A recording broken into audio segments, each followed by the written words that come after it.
Hi guys, welcome to my next tutorial. Thanksgiving is in October in Canada, so we're going to be making this Thanksgiving card using a few techniques today. So let's get started. We're going to start with our standard piece of 5.5 by 8.5. I have a piece of chocolate. This is a soft suede. This is our chocolate chip at 5.5 by 4. I'm using glossy cardstock. This is 4.5 by 3.5. Then I have a piece of chocolate brown cut at 1.5 by 3.25, and another piece of white cut at 1.25 by 3. So I'm going to go ahead and get started. I got my bone folder downstairs, so excuse me. Get that started. I'm going to move these aside and start with our back paper here, which is we're going to make ourselves. We're going to emboss the white image on first here. So I'm going to take our embossing buddy and this gets rid of all the static, especially when you're using something with writing or a lot of fine details. This is in our Gifts of the Earth stamp set. We're going to be using this big one here, and you'll see with a lot of detail when you're embossing you really don't want powder to stick anywhere where it shouldn't be. So I will be using our Versa mark.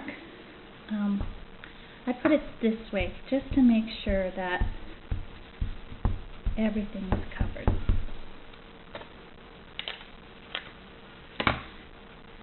I'm going to position it a little bit, not in the middle, a little bit higher up. Give it a little rock there. Up. And this is, I have our white embossing powder in a little container here just so it makes it easier, so I don't spill any. Then I take a piece on here, I tap off the excess, just make sure it's all covered. Give it a good tap to make sure that you have all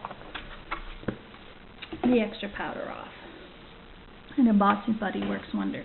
I'm going to be using the heat gun now to set this. Don't hold it too close or else you'll burn it. You should be able to just start seeing melting and changing color. It goes into a brighter color. Make sure you get all parts of that. Should notice it's a brighter white. Now what we're going to be using are our re-inkers.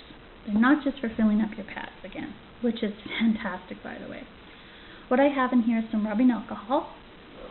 I've got a, this is just from a craft store, department store, wherever you pick up these little cotton pads. I'm folding it just to get an edge here, and then dipping it quite a bit into the rubbing alcohol.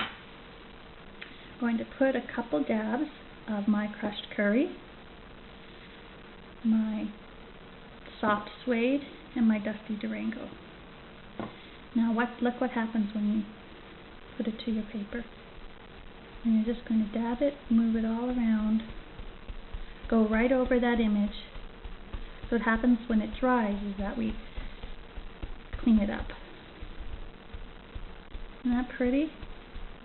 Now twist this around too, not while it's on it, don't twist it, but like just move the position so you get different colors here. Don't worry, once that dries you'll be able to see your image. Make sure you get the edges too. I've done that before where I'm holding it, I don't quite get it. Once the ink dries, we'll be able to wipe off the embossing. So I'm just going to put my lids back on my re-inkers here. 1, 2, and 3. And I'm going to speed this up so you don't have to sit here and wait. So I'm going to dry this up.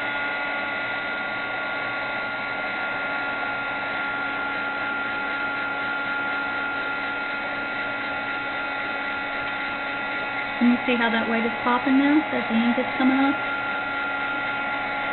So you really want to make sure this is dry before you start it. So I'm going to set that to dry just to make sure while I work on the next part. So I'm going to be putting this on it, and I'm using our ticket punch. Slide it in.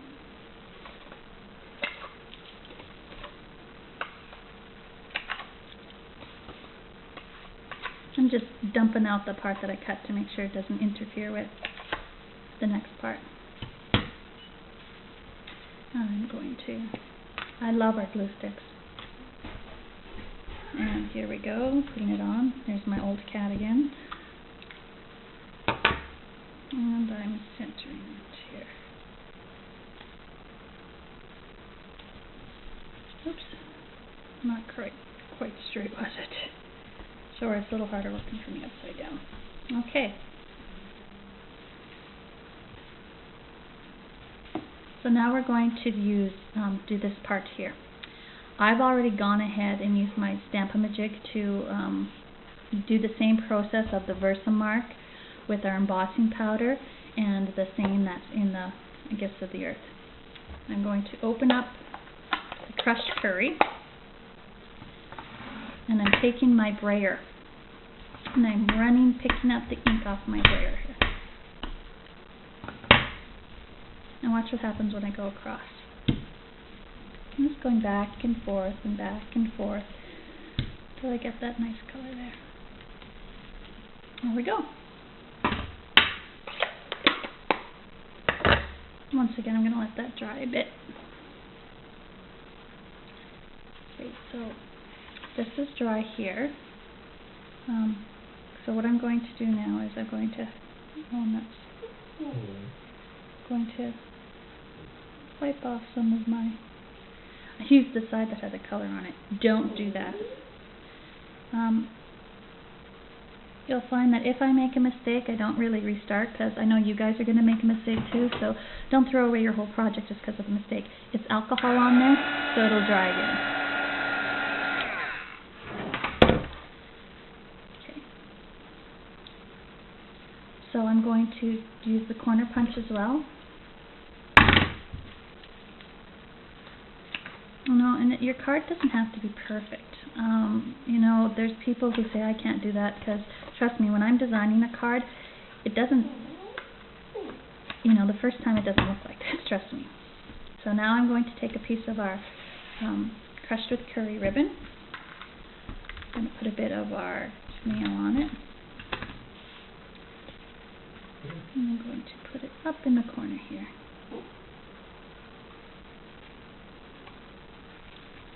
I'm going to mount this onto our card here. I'm going to do it backwards again. There you go. Then you can use dimensionals to put this on, but I forgot my dimensionals downstairs. I like stuff that has a little bit of a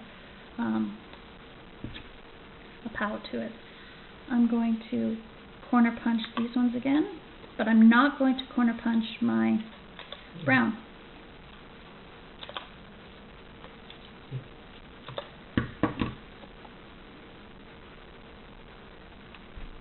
Go. And stick them right there. And there you go. Happy Thanksgiving.